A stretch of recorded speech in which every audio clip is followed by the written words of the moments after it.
자, 또 하나 보겠습니다. 이거는 이제 더 낙찰가가 낮습니다. 낙찰가가 200만원이에요. 200만원. 근데 기본적인 구조는 앞에 거랑 비슷해요. 아버지 명의였는데 돌아가시고 이제 상속이 돼서 그 중에 형제 한 명의 지분이 나온 거죠. 근데 이거는 평수가 큽니다. 지분으로 환산한 게 400평 정도 돼요. 400평인데 이게 평당 200입니다. 그러면 낙찰가가 얼마죠? 400평에 200만원. 평당 만원씩이면 400만원인 거잖아요. 410만원. 근데 200만원이니까 평당 5천원인 거죠. 5천원. 정말 쌉니다.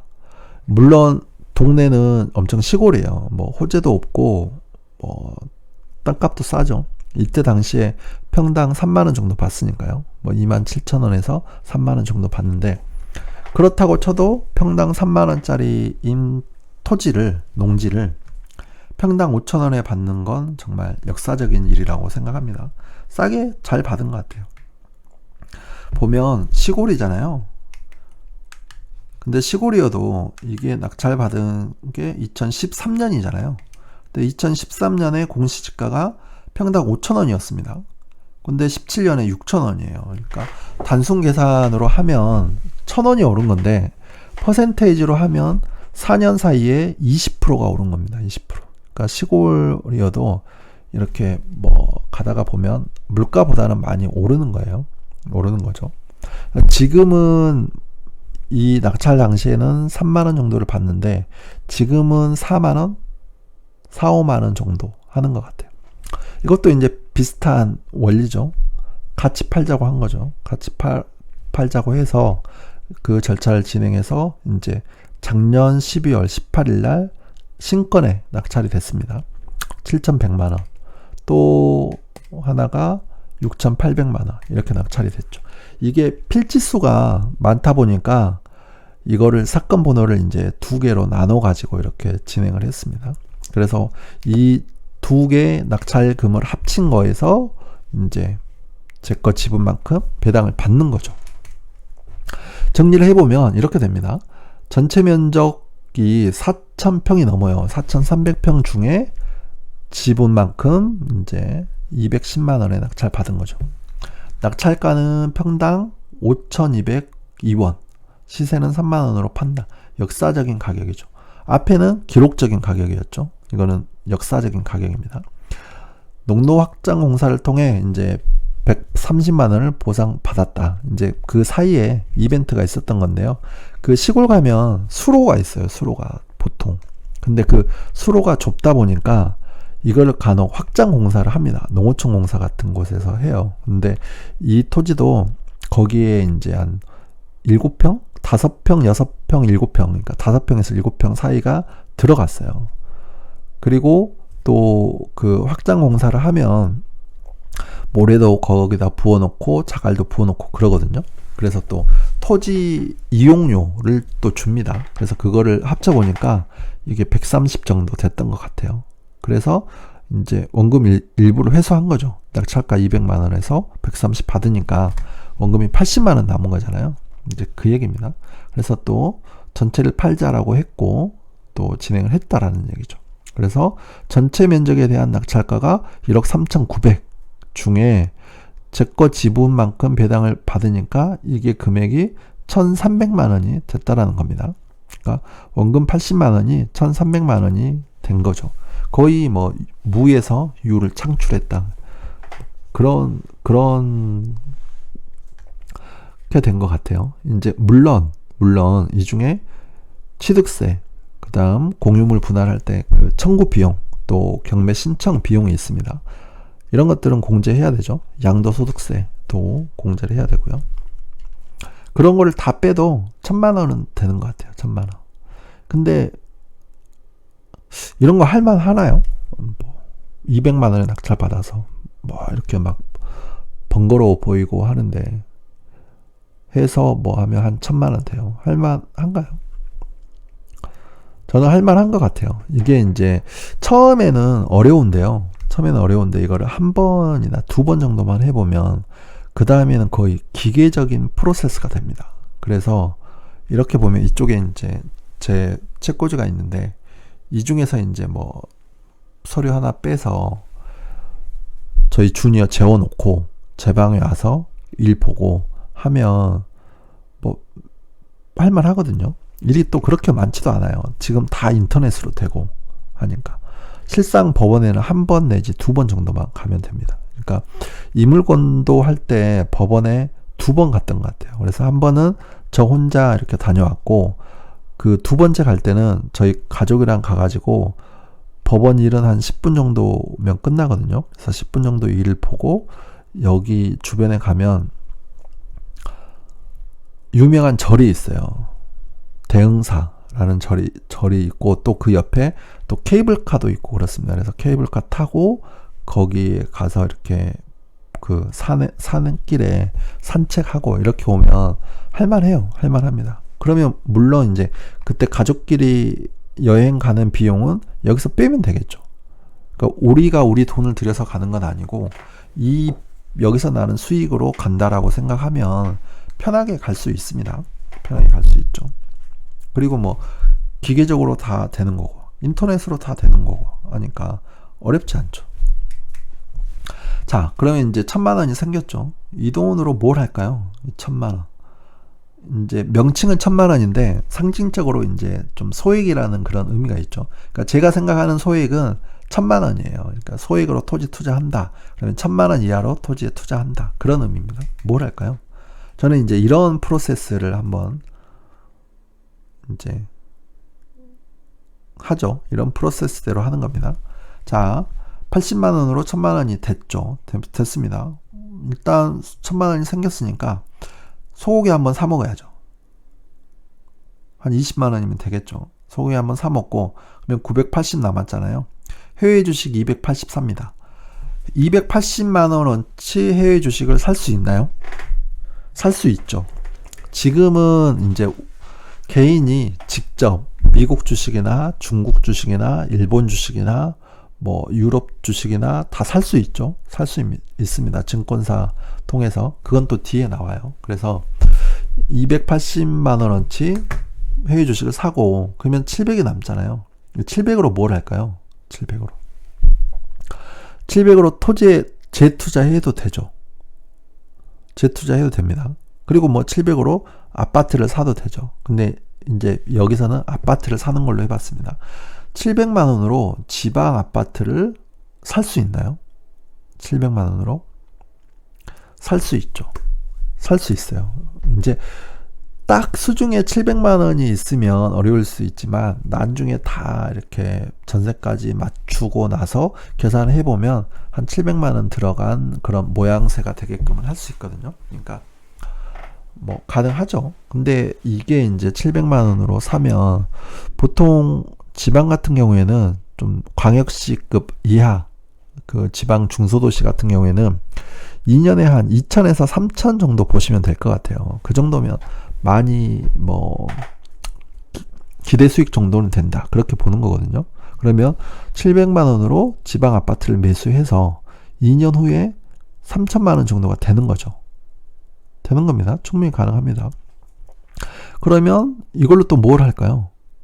앞에 거 반복하겠죠. 소고기 사 먹고 또 이 중에 또 조금 해외 주식 사놓고 나머지로는 또 수도권 아파트를 매수하면 되겠죠. 그러면 이렇게 또 질문할 수도 있을 것 같아요. 야, 3천만 원으로 수도권 아파트를 어떻게 사? 물론 힘든 것도 있고 가능한 것도 있고 하죠. 근데 찾아보면 있습니다. 그리고 여기서 이제 아파트라고 표현한 건 재개발 같은 것들도 포함되는 겁니다. 재개발도 나중에 이제 새 아파트로 되는 거잖아요. 그러니까 뭐 재개발이든 기존 아파트든 분양권이든 뭐 이런 것들 통틀어서 이렇게 3천으로 하면 이게 또 그 시기랑 또 잘하면 1억 정도는 되죠. 1억 정도는 되는 겁니다. 그러면 뭐 소액으로도 충분히 가능하죠. 목돈을 만드는 게 가능하고 또 이런 프로세스를 계속 이렇게 돌리면 또 가능한 거죠.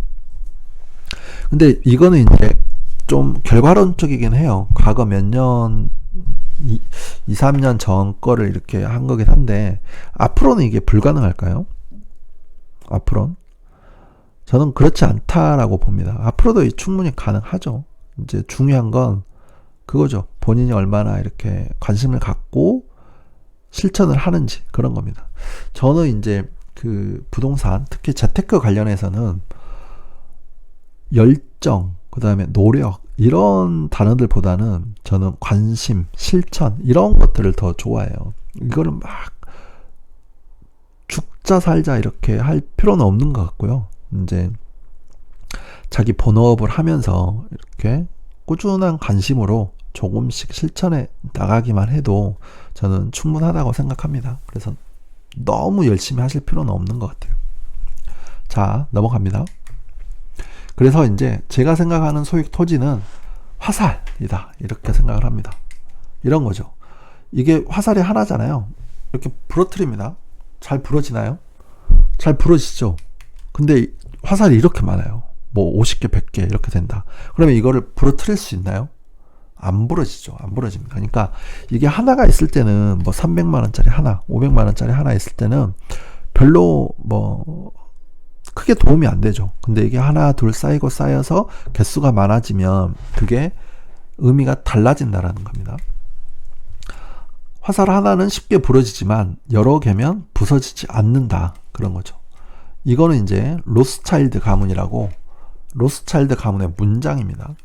그런 거 있잖아요. 뭐 아버지가 돌아가시기 전에 형제들 불러놓고 이렇게 했다라는 그 이야기죠. 자, 그러면 좋아, 소액으로 한번 해보지 뭐. 그러면 어디서 봐? 물건을 어디서 찾아? 이렇게 생각할 수 있잖아요. 온비드에서 찾습니다. 네이버에서 온비드라고 검색을 하시면 이런 사이트가 나와요. 그래서 온비드 부동산 홈에 가셔가지고 이렇게 상세 조건을 선택하고요. 매각을 선택하시면 돼요. 임대 물건도 나와요. 임대도 나오는데 어떤 것들 나오냐면 그 고등학교 같은데 매점 있잖아요. 매점 1년 운영권, 이런 것들이 이제 임대 이쪽으로 가면 나옵니다. 보통 겨울에 나와요. 겨울에. 그래야지 2월까지 이제 계약을 하고 준비를 해서 3월부터 이렇게 매점 운영을 하니까 그런 것도 나옵니다. 근데 이제 저희는 토지를 사는 거니까 매각으로 놓고 보시면 됩니다. 그래서 뭐 전답 가수원 농지라고 했죠. 이거 체크하시고 또 쭉 이런 조건들 이렇게 설정해서 검색을 누르시면 됩니다. 그러면 이렇게 되는 거죠. 1,000만 원으로 가능한 뭐 경기도의 토지, 강원도의 토지, 인천의 토지, 이런 식으로 검색을 할 수 있는 거죠. 자, 저거는 이제 온비드에서 보는 거고요. 온비드니까 공매 물건입니다. 그 다음 탱크옥션이라는 또 유료 사이트가 있어요. 여기서는 이제 경매나 공매나 다 볼 수 있죠. 탱크옥션은 이제 제가 애용하는 사이트 중에 하나입니다. 이렇게 검색하죠. 종합검색, 진행 물건, 이렇게 마찬가지죠. 이렇게 하면 1,000만 원인 뭐 경남의 토지, 전남의 토지, 충북의 토지, 충남의 토지, 이런 식으로 되는 거죠. 자, 그래서 이거는 이제 기억을 하시면 좋을 것 같아요. 아니면 적어 놓으셔도 좋을 것 같고요. 모든 토지는 이 절차대로 검토를 해보시면 어느 정도 답이 나와요. 모든 토지. 가령 이제 이런 거죠. 친한 친구가 전화가 왔어요. 야, 어디에 좋은 토지 있는데 투자할래? 살래? 이렇게 나와요. 그러면 다른 거는 물어보실 필요 없어요. 그러니까 보통 땅을 설명을 하면 야, 여기가 뭐 계획관리 지역이고 옆에 도로도 있고 해서 뭐 일반 음식점도 할 수 있고 뭐 모텔도 지을 수 있어. 막 그러니까 좋아, 투자해, 이런 식으로 얘기를 하잖아요. 근데 그런 설명을 다 드릴 필요가 없어요. 이제 토지 관련해서는 그래? 좋은지 알겠어. 그러면 나한테 집원을 알려줘. 집원. 주소잖아요. 집원을 알려줘. 그래서 집원만 있으면 이 절차를 통하면 다 판단할 수 있습니다. 그래서 지번을 가지고 등기부등본 볼 수 있죠. 제일 먼저 이제 등기부등본 때 보면 됩니다. 권리관계를 알 수 있죠. 이게 누구 소유인지. 또 토지 같은 경우에는 뭐 일부긴 하지만 기획부동산 같은 데서는 지분의 형태로 또 팔잖아요. 토지를 임야든 농지든 뭐 지분의 형태로 팝니다. 그러니까 그런 것들을 등기부등본을 떼보면 단독 소유인지 아니면 공유자가 여러 명인지 이런 것들을 확인 가능하죠. 또 지번을 알면 위성 지도를 통해서 볼 수 있죠. 네이버 지도, 다음 지도 너무 잘 되어 있습니다. 그래서 이제 이거를 보고 나면 그 다음 봐야 될 게 토지 이용 계획 확인서라고 했죠. 어디 사이트? 루리스라는 토지 이용 규제 정보 서비스라는 사이트에서 볼 수 있습니다. 정말 계획 관리가 맞는지, 아니면 생산 관리인데 계획 관리라고 한 건지. 생산 관리하고 계획 관리는 차이가 굉장히 큽니다. 또는 농림 지역인데 관리 지역이라고 한 건지, 뭐 이런 거 확인하는 거죠. 또 다른 규제가 있는지, 뭐 계획 관리기는 하지만 뭐 다른 뭐 미관지구나 경관지구나 합쳐졌죠. 뭐 그런 규제가 있는지 이런 것들을 다 여기서 확인할 수 있는 거죠. 그 다음 공시지가 이게 부동산 공시가격 알림이라는 사이트가 있어요. 부동산 공시가격 알림이. 거기에 들어가시면 지난 90년대부터 해가지고 올해까지 2018년까지 공시지가 추이를 다 알 수 있거든요. 그래서 그 공시지가 추이를 통해서 얘가 앞으로 어느 정도 오를지 그걸 또 확인할 수 있는 거죠. 그런 다음에 밸류맵이라는 사이트가 있습니다. 밸류맵 굉장히 좋아요. 이게 지도에다가 토지 실거래를 표시해 준 사이트거든요. 근데 우리 이제 이런 거 있잖아요. 아파트를 투자를 하려면 실거래 확인하죠. 내가 저 아파트 사고 싶은데 저 아파트가 최근에 얼마에 거래가 됐는지 보잖아요. 토지도 마찬가지입니다. 토지도 뭐 하고 싶은데 주변에 거래가 얼마나 됐는지 이거를 밸류맵 사이트에서 확인하면 된다는 거죠. 근데 이제 한 가지 특징이 밸류맵은 그 실거래한 금액만 그대로 올려주는 거거든요. 그래서 그게 뭐 다운 계약서를 쓴 건지 업 계약서를 쓴 건지 그런 거는 나오진 않아요. 그래서 그 일대를 다 보시는 게 좋아요. 그 용도 지역하고 공시지가가 비슷한 거, 그 다음에 최근 사례부터 해서 주변을 이렇게 한번 쫙 훑어보면 어느 정도 감이 옵니다. 아, 얘는 한 평당 한 3, 40만 원 하겠네. 뭐 이런 식으로 감이 오는 거죠. 그런 다음에 네이버하고 다음에서 이제 실제 나와 있는 매물을 확인하면 됩니다. 그 지역까지 가가지고 뭐 용도 지역이 비슷하거나 뭐 이런 것들을 보는 거죠. 그래서 내가 알고 싶어 하는 그 매물 인근에 매물이 나와 있다면 뭐 부동산에 전화도 한번 해보고 상담도 받아보고 경우에 따라서는 현장 가서 그 시중에 나와 있는 매물을 보고 오는 게 좋습니다. 그런 다음 종합적으로 결론, 시세보다 얼마나 싼지 이런 것들을 판단하는 거죠. 이게 뭐 일반 매매라면 투자 가치가 있는지 아니면 경매나 공매라면 이거를 입찰을 해도 되는지 그거를 보는 겁니다.